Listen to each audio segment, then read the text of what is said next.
Hey everybody, welcome to the Herd Fit Podcast with Dr. Sam Rhee and myself, Coach David Syvertsen. This podcast is aimed at helping anyone and everyone looking to enhance their healthy lifestyle through fitness, nutrition, and most importantly, mindset. All right, welcome back to the Herd Fit Podcast. I am Coach David Syvertsen. I'm here with my co-host, Dr. and Coach Sam Rhee. We are a couple of weeks from the CrossFit Open, couple of weeks away from the CrossFit Open, and we are really excited here at CrossFit Bison, and most of the CrossFit community is really excited, but unfortunately, it's become a very fractured component to the methodology, to the brand, to the worldwide community. And a lot of this stems from what happened, not all, a lot of it stems from what happened last summer at the CrossFit Games in Fort Worth, Texas, where Lazar Đukić, a Games athlete, tragically drowned in the first event of the CrossFit Games. And we've done an episode on it. We don't need to give all the background color. But here we are months away from that, heading into the next season. You know, you could even say moving on. And a lot of changes have been made to the CrossFit sport, but some changes have not been made. And because of that, you have a lot of athletes that are no longer going to participate in the CrossFit Games. And some huge names. Some like pillars of CrossFit sport, some of like the founding fathers, if you will, of the CrossFit sport have decided to use their platform to tell the world that they are not going to do the games. And I think that filters down to a lot of people. I've had people tell me that they disagree with how CrossFit has handled this thing, and they're not going to sign up for the Open for that reason. Other people have told me they're not signing up for the Open because of other rules that CrossFit has come up with that they don't either politically align with, or they simply just feel like they're kind of protesting their way to saying, hey, if you guys don't make changes, I will no longer support you. And that is the way our world works now. Whether you agree with it or not, it is the way our world works. You can call it cancel culture. You can call it people taking a stand. I think the worst thing to do is really pass judgment and look down on others for the way they feel. But I do want to have a discussion with Sam about this, and I actually haven't had a much talk with Sam about what's been going on with this, and I'm actually looking forward to his thoughts because I very much value his opinion and his ability to look at things from an outside perspective and give really intelligent thoughts about it that make me think about my own personal perceptions and challenge me in some ways. But I also want to give this the opportunity to anyone that's listening to reflect on your own thoughts, because I think the number one thing we need to consider, nobody's wrong for the way they feel or think. I think that's most important. And I think that's one of the downfalls of society now is when you feel a certain way, you're almost afraid to express it because others that disagree with you just will automatically label you as wrong or disrespectful, where really you just feel a certain way. So I want to open the door to accepting the thoughts of others without pointing of fingers, but also not being afraid to share what you think, what you feel, and trying to look at it from every lens. Sam, I'm sure you're very much aware of Games athletes stepping down from competing, whether in protest, retirement, combination of the two, and you're also a gym owner now that has built a lot of their business on the CrossFit Open, and you don't want to pursue just business, but you also want to make sure that you are kind of holding true to what you feel and what you think. So before I get into Chandler Smith's post that I'm going to read for you guys, I want you to share kind of where do you stand as a gym owner and person when it comes to competing in the CrossFit Open after what happened last year? There's clearly a lot of controversy, and it's affected the Open. Let's just look at the numbers. They're down at least 40% in terms of Open registrations from last year, by estimate, some people's estimate. At least 7 people have declared that they're out pro athlete wise that are not just retiring or injured. That includes the 7 that I have listed so far. I checked: Elisa Fuliano, Emma Tall, Emma McQuaid, Annie Thorisdottir, Luka Đukić, of course, Pat Vellner, that's Lazar's brother, Pat Vellner, and as you mentioned, Chandler Smith. Laura Horvath is still in, as far as I know. Okay. She hasn't said anything. Okay. But this also means that if Open registrations stay where they are, Games prizes, because they're based on the number of registrations, is going to be down significantly, which is going to also affect athlete participation. So to me, I always want to look at it from different viewpoints. I try to understand why someone is coming from where they are. But there's no doubt that regardless of what you think, the reality is open registrations are down. A number of prominent CrossFit athletes have decided not to participate this year. And that's something that, regardless of what you think, you have to address, think about as a gym owner, as an athlete. If you're CrossFit HQ, this is the reality. Yeah, it's reality. And I think that's really, you try to keep things as objective as possible. And the numbers are down. Absolutely, the numbers are going to be down. Will they be down forever? I'm not sure. Okay, but this isn't the first time we've seen something big happen that has affect open registrations. When they took away regionals, they took away the media team, the CrossFit Open took a huge hit. I think that was like the first of 7 times people said CrossFit's dying, and then it just keeps coming back because the methodology isn't going anywhere. The games might go somewhere, but the methodology isn't going anywhere. So before we get into some of our own personal thoughts and opinions from all perspectives, and we'll do our best to consider all, I'm going to read Chandler Smith's post to kind of give you guys, for those that have not read it, and if you have not read it, I would suggest going to his page. It's called Black's Myth, spelled with 3 F's, Black's MIFFF. That is his Instagram handle. Go read it, support it, share it, do whatever you got to do with it. But here it is. It's going to take about 2 minutes here. What's the point in having a voice if it gets stuck inside your throat? Today, I'm using my voice and following it up with action. I will not be competing in the 2025 CrossFit Games season. To be clear, this is not because I don't respect the sport, the methodology, or the community. Rather, it's because I don't think the brand, as it's currently established, has done enough to make me believe that it is serious about doing things differently in regards to giving athlete concerns around safety, structure, and fairness the ability to affect what happens on the floor. Because of that, I don't think it makes sense for me personally to do the Open. The truth is that not everything has a tidy one-sentence explanation. Nowhere is that more true for me than what I've experienced as a CrossFit athlete. CrossFit has been a huge force for good in my life and the lives of millions across the world. Many of us have experienced extreme community and support through our time in this space. However, many have also experienced equally strong rejection and disillusionment, especially in the wake of the brand's response to the death of Lazar Đukić. I am extremely thankful for what I've been given, but gratitude and blind loyalty are not the same thing. What CrossFit built has permanently changed fitness for the better. Full stop. That said, I believe they've also made some pretty big missteps. Some of these perceived problems are unique to my personal relationship with these groups. Some are athlete-specific, and others are more related to the community as a whole. I've consistently remained hopeful that my small influence could bring about some of the changes I'd hoped to see in the space, but at this point, there's too much I've experienced, seen, and heard that tells me that the space maybe doesn't value its athletes as much as we value it. I've always desired to use competition as a vehicle for progress and growth for me and the community at large. To some, that's made me like an emotional reactionary. However, I feel that my logic has always been consistent because I've always had an internal why that has been bigger than any external response could be. As a competitor, my desire for growth has always looked like treating my work as a tool to provide for my family. However, as an athlete, I've also aimed to use any influence I had to try elevate both the sport of fitness and the science of training. CrossFit has given me and the other athletes opportunities that I couldn't have dreamed back in 2010 when I watched sanctionals online and started doing main site programming in my basement.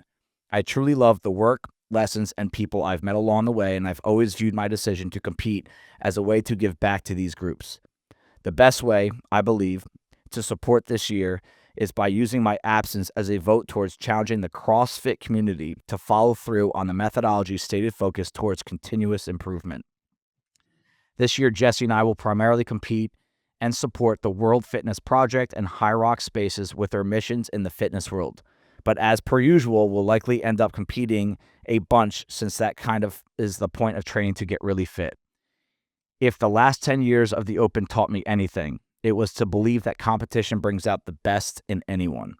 With that said, I truly hope the decisions of myself and others inside and outside of CrossFit ecosystem contribute to the better opportunities to both CrossFitters and the rest of the fitness space worldwide. Last one. I agree the sentiments of the PFAA and will be present to support those who choose to support the community through their participation in the games this season. The Open is awesome. It gets people to go hard and it connects gyms around the world. If you want, sign up, try hard, crush it. Some of my best friends, by choice or by obligation, will be a part of the season, and I wouldn't be a pal worth having if I couldn't get behind cheering them on. If you're a CrossFitter who supported me because I was a games athlete, know that I'm still cheering for you, and I hope you can do the same for me. That was a little long. That to me, so Chandler to me, I really like Chandler. Yeah. A lot. Yeah. West Point. My brother went to West Point. I have a huge amount of respect for any cadets that go to any service academy. Personal bias there. I've had a couple conversations with him that weren't positive, but they ended up being positive. I sent him a note during the COVID, during some of like the racial divide that our country was going through. We had a really good back and forth conversation, and he actually brought up the conversation we had years prior. Really respect this guy a lot, and I think he's one of the best personalities we have in CrossFit. So I want to be clear about that. Also, incredibly smart and well-spoken guy. He also looks amazing. Yeah, I mean, a freak. Almost looks fake. It's unbelievable. His father was a huge strength and conditioning coach in the NFL. Has that background. Genetics are there, but the guy also, what I admire most about him watching him, the guy tries hard. Oh, yeah. He is a try-hard dude. Yeah. And I think he represents CrossFit in a lot of ways. And I really do value his opinions on this. When you read something like that, Sam, no matter how you feel, does something like that influence you to think different? When he says gratitude and blind loyalty Yeah. are not the same thing, Yep. that resonated with me. Yep. As it did with many. Yeah. Now, I think we need to be clear about this. We know some of what goes on behind the scenes of CrossFit. We do not know all. I know that for a fact. And I've talked to Pat Vellner about this, about Dave Castro, and who I very much support and respect and appreciate for everything he's done and doing. But he also has expressed to me that there are things that have happened over the past few years that we're never going to know about. And I try to remove myself from my personal stance and say, I would never want anyone to judge me here at Bison if you don't know all the situations and stories that have been going on here over the past 10 years. And we've dealt with that. I know I've dealt with that, where people just, they don't know the truth about something. They find out 50% of it, and they run with it. And you, at some point, being in any position of any little or big leadership, you have to accept that and just move on. So with that said, I do want to say that as I read a post like this, and I read some others, Annie Thorisdottir is another one, the number one thought that comes to mind to me is that there is a significant difference between leaders and influencers. They are not the same. Influencers are not leaders. Some of them think they are, and I think our society is very into following influencers for advice. Whether it's, should I compete in the CrossFit Open? Who should I vote for? If my influencer says this, I'm going to follow them. You know, we have people that, because Joe Rogan said vote for Donald Trump, they voted for Donald Trump. People said Taylor Swift, vote for Joe Biden, I'm going to vote for Joe Biden. That to me is a really kind of a shortcoming of our society, that we don't know how to differentiate between influencers and leaders. That was my number one thought reading this, is that whether I agree with Chandler or not is kind of irrelevant. My opinion is not important to what Chandler does. But I do question his ability to look at this situation as a leader in CrossFit and make the best call in terms of how he's announcing what he's doing and what it can do as a ripple effect to the rest of the CrossFit community. That's where I currently stand on it. Obviously, I respect Chandler Smith's opinion as I respect yours or anyone else's.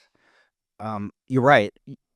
My opinion for people has changed, both better and not and worse, depending on the more I get to know them or the more I get to learn about them. That, you know, and I'm sure the same has happened for other people about me. I will say I can only go by what my own experiences are and what I can perceive. And I also have to go on based on what other people are telling me that I trust. So it really has to be like, if someone who I truly trust tells me something, I will put more credence into that than obviously someone who I don't really believe a whole lot in. And we've had our differences of opinion over the years. Greg Glassman's controversy was a huge one. Yep. Disaffiliating with CrossFit. There are things that people don't see eye to eye on all the time. In this case, I have seen some of what CrossFit HQ's leadership has been. We've met Don Fall multiple times. We've seen what Dave Castro's actions are, and to me, they are certainly the leaders, and their actions speak louder than what they say. So if you look at what Dave Castro is doing, what Don Fall is doing, I can understand why the professional athletes feel this is inadequate.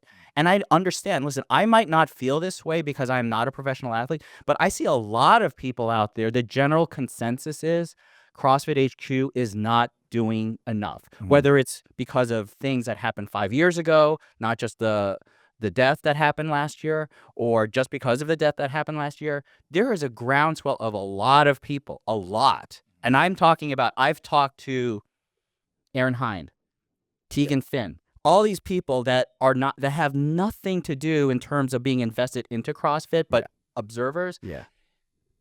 Perception is important. Yeah, it is. Especially when you're talking about a big industry. You may not think you're doing anything wrong, but if a whole bunch of people think you're doing wrong, guess what happens to your company? It goes down the tubes.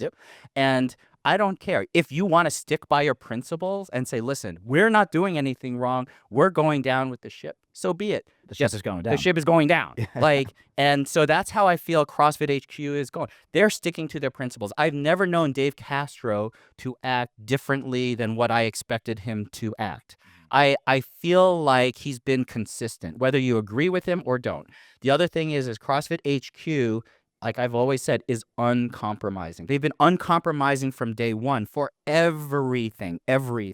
They are not about to bend in this situation. Like you said, they've weathered many, many, many storms. A lot of stupid mistakes they've made with the media team, with the Glassman thing. They have made so many mistakes, and yet they have continued to go on the same policy that they always have been. Never apologize, never make changes, move forward. And you know what? That's gotten them pretty far, okay? Like pretty far. In this case, it doesn't mean it will make them succeed again, or it could permanently cripple them and they could always be a second-rate fitness company from here on out. It's certainly possible. I don't know. I'm not a genie. I'm not a prophet. But I will say this. When I see people that I respect, you can call them influencers, thought leaders, people I trust, whatever you want to say, when a whole lot of these people are starting to say this is not the issue, I understand why they're not going to let Dave Castro go. Loyalty means something, but that also means you have to be willing to sacrifice your company, your revenue, your shares, everything, your position as an impact company in the world, the way you want to change things. That's fine. CrossFit can become a fringe company. I just saw what WFP, the World Fitness Project, is doing. The 20 athletes on each side that they have are everybody. Like you name it. Laura Horvath, Danny Spiegel, Haley Adams, Danielle Brandon, Ariel Lowen, Ricky Gerard, BKG, Jason Hopper, Krenikov, Vellner, Chandler Smith, Medeiros. It's the face of CrossFit sport. They are leaders in terms of growing in a different direction. So they might be thought leaders in the CrossFit space, but they're also leaders in the fitness space because they're creating their own competition. And who knows, maybe that'll go better. Some of these people are straddling the line, like Haley Adams is also and Krenikov are competing in the announcement. But they're also part of WFP. Yeah, there's a lot out there right now that it's pretty known that you can do both, and most of them are doing both. Right. So I think we're at a critical juncture. I don't think CrossFit HQ is going to change. I do think these pro athletes are trying to find a better way to navigate because these are people that are making their lives with CrossFit. They are grateful to CrossFit, but I can also see them being very upset that they've never had any kind of role in terms of helping determine what CrossFit as a pro sport is and making it better. So in that regard, that's what they're trying to do. Now, whether or not that's right or wrong, I don't know. I think we're going to have to wait a couple of years and see. But I don't think CrossFit HQ is going to change. The issue is how does that affect us as affiliates? And I would be very interested to hear what your opinion is about that. That being said, it frustrates me that CrossFit HQ, it's too late. They've never been open-minded, and I really wish on some level, because that's who my personality is in terms of like trying to be inclusive. Yeah. They've never been that. Yeah, I've been rather vocal about and honest, and I think fair, that I have been angry at HQ multiple times for decisions they made, and let's just keep it to the open. I mean, let's forget the first 6 years where you sent an email asking a question, you never got anything back. Like, we'll keep that to the side. Just all the different standards. Think about the handstand push-up standards. Think about taping the floors and what that did, not even to us, but to affiliates that were half our size. Like, the 20-minute AMRAP with a max thruster at the end of the workout. You can't do that in a class, and it really throws us off. Like, what's the point? Like, why not just make it 15 minutes? Like, Shuttle runs. Yeah, shuttle runs. Like, those little things make a big difference. And again, that's the word that always comes back to your mind, is it's uncompromising. It's our show, fall in line or not. And that is where it gets dangerous, because you can't just constantly fall in line, especially if you don't fully trust the top. I mean, if we were doing 1 rep max snatch, 1 rep max clean, max ring muscle ups, and 60-minute EMOMs every single week for a year straight, at some point, the people are going to be like, bro, no, I'm not doing this. I'm canceling my membership. People will cancel a membership here, and this is where you can relate, because they don't agree with the programming. They don't agree with the coaching. They don't agree with the direction. They don't agree with the pricing, everything. I mean, it's almost ironic in that what people complain about CrossFit leadership can also be trickled down to any affiliate that either struggles or loses members at some point. At the end of the day, you just no longer feel like supporting that brand, that company. And I've experienced that as an affiliate owner. I still will. As long as I'm doing this, I'll always feel that. And you have to find the line of, this is what I believe in, but I also want to be someone that listens to others. You do that, and you've made all decisions based on the feedback and what you think people. We do that. Yeah, okay, we always have. Yes. And like, that's why we always listen. We can't listen to everyone, because if you listen to everyone, they start running into each other. They don't agree with each other, and they're like, who do you choose? Well, that's why you're good leaders. You Right. have to take all of that input into account and then decide. So I do think there is some lack of humility from the top end. So I do want to go on record saying that. I don't want to say who, but I do think there has always been a lack of humility from the top of CrossFit. For me, it's Dave Castro. Okay. And that kind of does trickle down. With that said, is the answer... So I think it's allowed that you can disagree, vocalize it, protest, if this is Chandler's way of protesting, and Patrick Vellner. But I want there to be, and I said this to one of them, I don't want to go into private conversations too much, but I remember saying that all of this talk always centers around what you want, what you're thinking, but you never talk about the affiliates. And it's been proven scientifically, objectively, one of the biggest correlations to an affiliate success is open involvement. With that said, I know there's a lot of affiliates out there that are successful that don't push the open. I know, I get it. But I'm going to come from our lens. No, but that's true. Push press data. Yeah, push press data. Yeah. Well, I believe in that wholeheartedly. If you can get people behind the open, it helps your business. It helps push the methodology. It helps improve lives. That's what we're doing. I think that's been proven over and over. We're not trying to get rich and make money off people. We're trying to impact lives. And if we start getting people to no longer do the open, it starts shortening our window a little bit. It limits our potential. And I do want to ask some of these guys that are leaving, do you guys think about that at all? Like, do you think about the affiliates? Because to me, you could tell this is what Cross is trying to lean into now with what Castro's doing, is leaning into the affiliates. And I do think they've gotten away from that. That's a mistake I think leadership made. And they're trying to circle back now. This should have always been about the affiliates. It should have never left the affiliates. That is the sauce. That is the secret to CrossFit success as a brand. Make it about the affiliates. And what happened as the games grew, it became about the games. And I'm talking right now from a lens. I joined CrossFit because I watched CrossFit Games. Brian DiCarlo, who I had on a couple weeks ago, joined CrossFit because he watched CrossFit Games. That's a lot of people, but most people do not care about the games. If I went to our gym right now, a huge CrossFit gym that loves it, and said, hey, who made the podium last year at the games? I don't think we'd have 3 people that could tell us.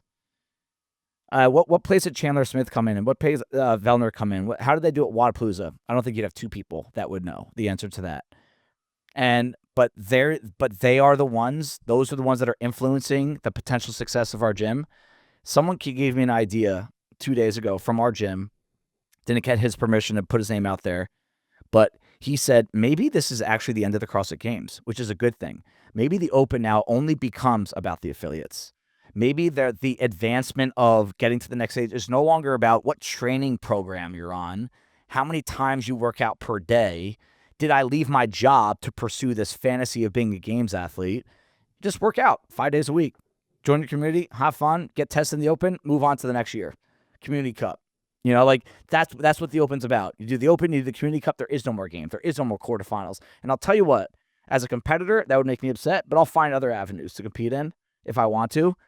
But what it does as an affiliate owner, as a coach, it's what we've talked about when CrossFit changed the quarterfinal format. I actually bet, I've been thinking about this nonstop since we said this on the podcast. It probably would make CrossFit a healthier training regimen for people if they stop competing or stop chasing the unicorn. I do think that. I'm looking at it through your lens, and I will say this. I honestly think I think you're right. The games has driven affiliate growth in the past. I don't think it will be a factor in the future, whether it's because of this or because the games are just irrelevant and people don't care anymore, whatever, or they're just so far off the beaten path. It's no longer aspirational to be close. Like they're just different animals. They're like aliens from another planet that you're watching. Right. So that's that. So my guess is that in the future, for whatever reason, the games and pro athletes will be less instrumental in terms of a factor driving people to or away from affiliates. The issue really is, and for affiliates, CrossFit has done the worst job marketing over the past 10 years in terms of driving affiliate growth. I still, and I talk to people and they hammer this truth home. Anyone outside the CrossFit space who hears about CrossFit is like, it's dangerous. This is bad. You get, Someone died. yeah, you get too bulky. This is like, I'm going to get hurt. And they have done a piss poor job You're right. changing that narrative for all of us who are within the space. Yeah, we're drinking the Kool-Aid, but for everybody else out there, hasn't made a dent, hasn't made the smallest dent. People are no longer using CrossFit in their names as affiliates. They're dropping that. They're just going as strength and conditioning, this, that, or the other thing. And I've talked to multiple people about this, and it blows me away that people aren't leaning face forward into the name CrossFit because it actually is a detriment in a lot of situations. Now, that being said, as CrossFit Bison, as a performance-oriented gym, as master sport, as someone who cares about performance, this might pose a dilemma for you for a couple of reasons. So let's take a look at it. You started, we started Outlast, which is this new longevity gym, which will be starting soon, which has generated tremendous interest. If CrossFit is no longer performance-oriented in the way that it has been for us over the past 10 years, and we are filled with, I don't want to put anyone down, but people who just don't care about performance. They just want to move for an hour. They come in, it's not like, oh, let me see if I can do more. Let me just do whatever it is I can. And we have plenty of athletes like that. But now, instead of the people who are like, you know what, let me push a little bit harder. Let me do a little bit more. We're just filled with just tons of classes of people who are, wouldn't be any difference than, say, an F45 or an Orange Theory, just people who are there. Like, I think that would drive you nuts as an owner. I think you would look at it financially as a success, but philosophically as a failure. Like, if you don't have any athletes that actually are caring about, like, how much progression they're making. You know me well.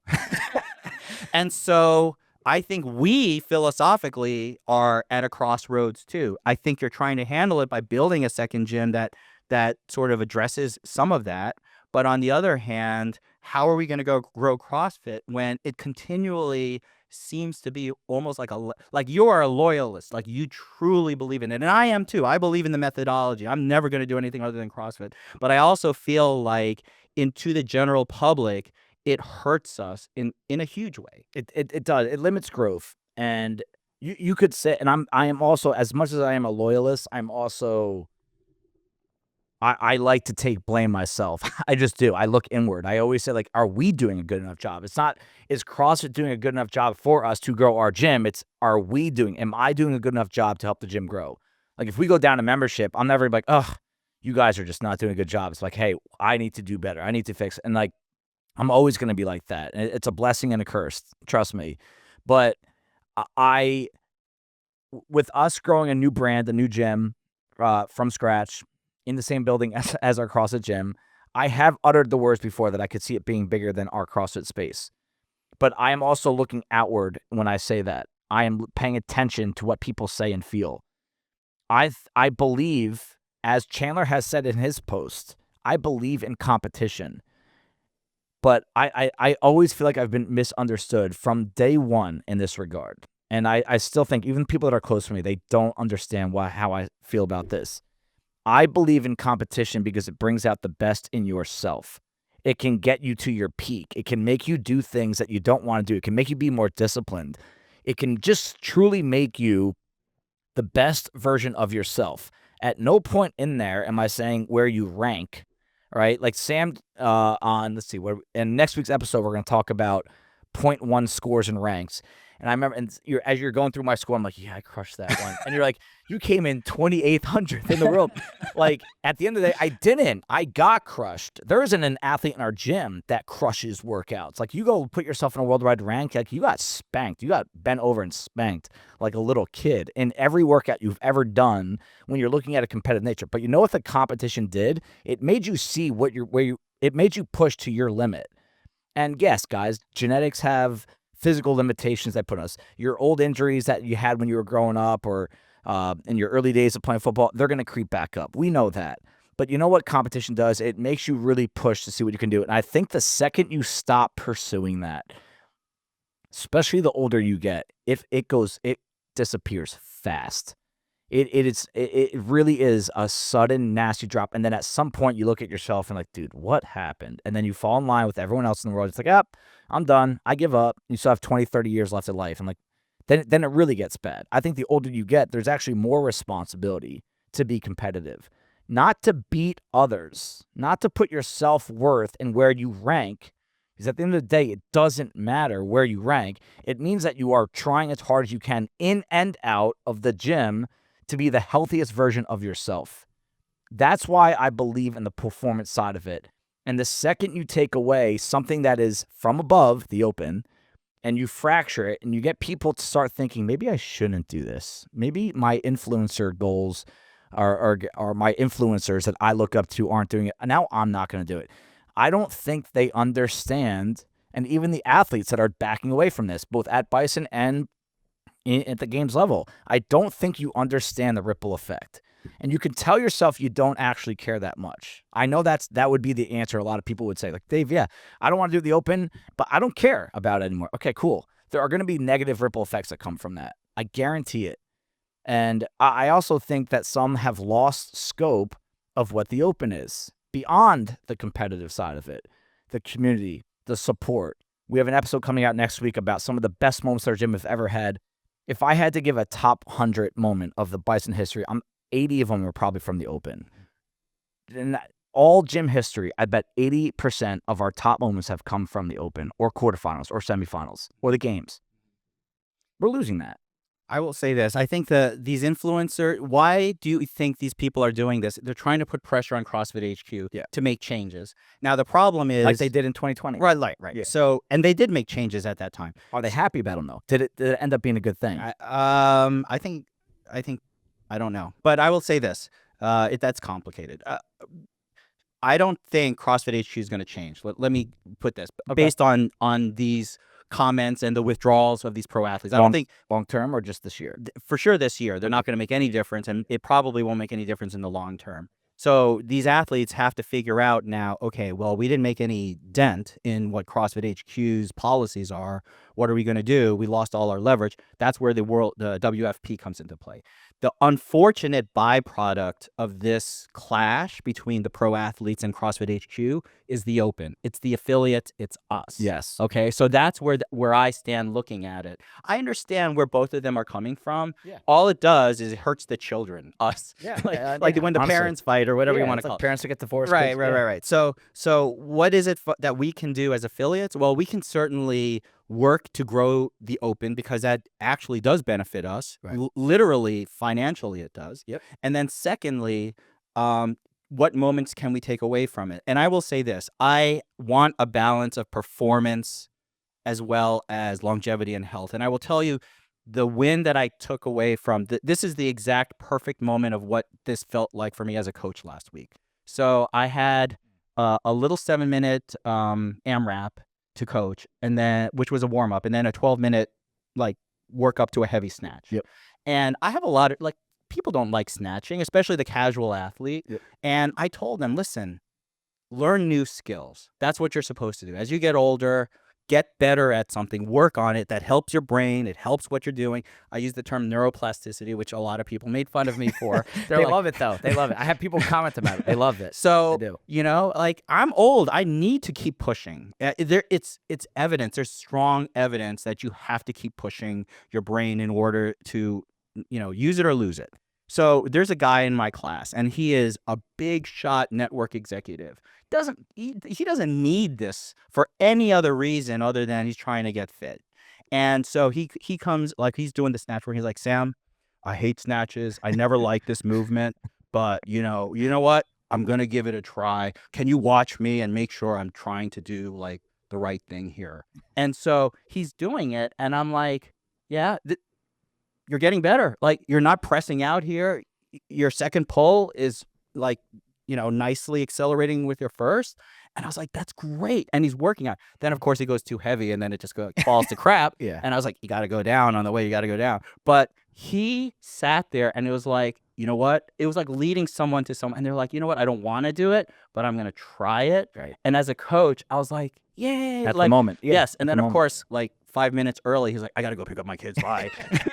But that's okay. Like, for those 7 minutes, he really pushed himself. And imagine he didn't. Right. And if he had just sat there and just like sat on a bike for, 15 or 20 minutes, like what would he have gotten out of that? Like, even if a Peloton coach had said, let's go, like nothing. Like this is, as a coach, I was like, he took away a little bit here, and next time it'll be a little bit more and a little bit more. And we're kind of like getting him into it. And you're applying that to the Open. Yes. Like that is the Open. That is the Open. That story, what you just said, is the Open. That's the Open. So I do want to be clear before we wrap this up that I don't look down on anyone that protests against CrossFit by not doing the Open, both on the local level here at Bison or at the games level like Chandler, the post that we read.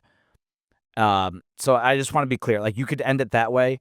I also want there to be more consideration. If you're kind of trying to reflect and it's like, all right, am I thinking about this right or wrong?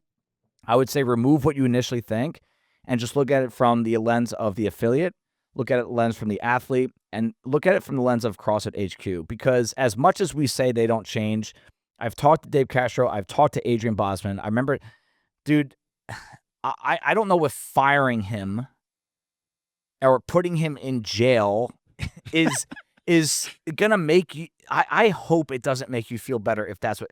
Like, if these guys would have stayed in CrossFit if Dave Castro got fired, I question that character motive right there too. Because if you want, we often feel when something goes wrong. Here's a scenario, Sam. Brought this up before, we'll just bring it up again. Our running route at Bison. Let's say someone gets hit by a car, they die. Okay. There won't be a single person on the face of the earth that feels worse about it than me. Not even the coach of that class. That person will feel bad. It will be on me. I will wear that for the rest of my life. And to me, when I look at Dave, when I look at Adrian, they're never going to get over that. And I hope that people don't want that as the result. When something bad happens, we often, whether it be right away or at some point, you want someone to feel guilty. You want justice. You want people to be in trouble. And I don't think it's our jobs to put that on some others. Dave Castro was on a paddleboard looking for this guy's body in the water. All of you guys were sitting on your phones at work watching it. You know, that guy was looking for a dead body at the CrossFit Games. The guy's been to war. He's been a Navy SEAL. Like, I think he has a deeper level of connection to life and death than most people understand. And they have made some moves with their athlete council, which includes Rich Froning and some other really big names in the space. I don't know what else they've done. I know that there's a lifeguard 10 feet away from the guy that drowned. You know, like, I do know that. Was it good enough? I don't know. I've never run an event like that. But it's not like, it's, in my opinion, there have been changes that have been made. They just haven't been as strong as what others want them to be. And I want to be clear that as much as you want to say, this is my protest, I'm taking a stand, what do you actually want out of it? And can you actually justify it in your head? And do you actually think that's going to solve all of these problems? Because weigh that versus weigh the ripple effect of you leaving the games and what it can do to everyone that kind of looks up to you and follows you because you're an influencer. Just, I hope that you guys can weigh those kind of things in your head before you make a decision like this. So, Sam, do you have any closing thoughts on it? Well put. Punitive versus productive. Yeah. Yeah, I agree with you. All right. Thank you, guys. A little bit of a heavy topic there, but I do think it's important for us to address it and be open to all ideas. And most importantly, don't join the crowd that judges someone else for thinking something other than you. Try to look at it from their perspective, appreciate the perspective, and honestly have more conversations about it. Thank you. Thank you, everybody, for taking the time out of your day to listen to the Herd Fit podcast. Be on the lookout for next week's episode.